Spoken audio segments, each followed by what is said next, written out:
विश्वविद्यालय के कुलपति दीक्षांत उपदेश पढ़ रहे थे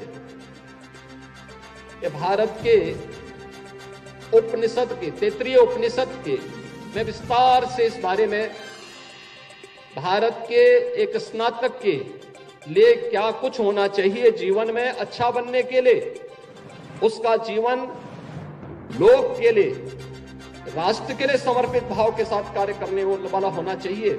इसके लिए उन्होंने इस तैत्तिरीय उपनिषद के इन पंक्तियों को यहां पर अपने दीक्षांत उपदेश में कहा कि सत्यम वदः धर्मम चरः, सत्य बोलना और धर्म का आचरण करना। धर्म का आचरण, धर्म उपासना विधि नहीं है, धर्म नैतिक मूल्यों का, सदाचार का और हमारे कर्तव्यों का एक पर्याय है, तो देश काल और परिस्थितियों से प्रभावित होकर के हम सबको सम और विषम परिस्थितियों में अपने कर्तव्य के प्रति लगातार आगाह करता है।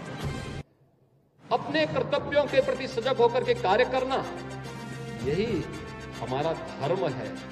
और वह भी राष्ट्र को साक्षी मान करके अगर हम कार्य कर रहे हैं तो सचमुच हम लोग अपने उन ऋषि परंपरा का, भारत की उस समृद्ध परंपरा का प्रतिनिधित्व करते हुए अपने आप को उसका उत्तराधिकारी कह सकते हैं, जिसने हजारों वर्ष पहले ये उपदेश उस कालखंड के भी युवाओं के लिए, उस समय के विकसित होने वाले स्नातक के लिए ये उपदेश उस समय रचे थे।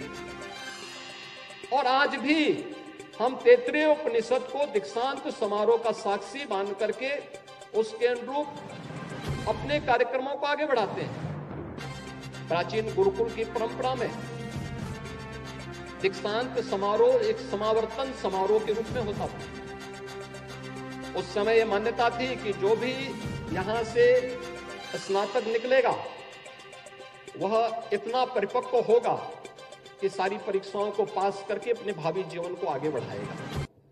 तो एक समावर्तन समारोह हुआ करता था।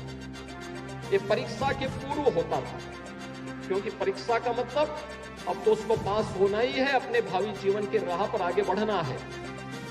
लेकिन इसका परिवर्तित रूप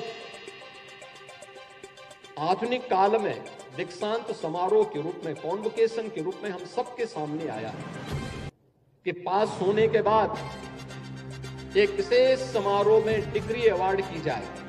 डिग्री अवार्ड इसलिए की जाए जिससे उसके प्रेरक व्यक्तित्व से और उसके कृतित्व से उसके आने वाले स्नातक, उससे जूनियर, उससे प्रेरित हो सके, उससे प्रेरणा प्राप्त कर सके।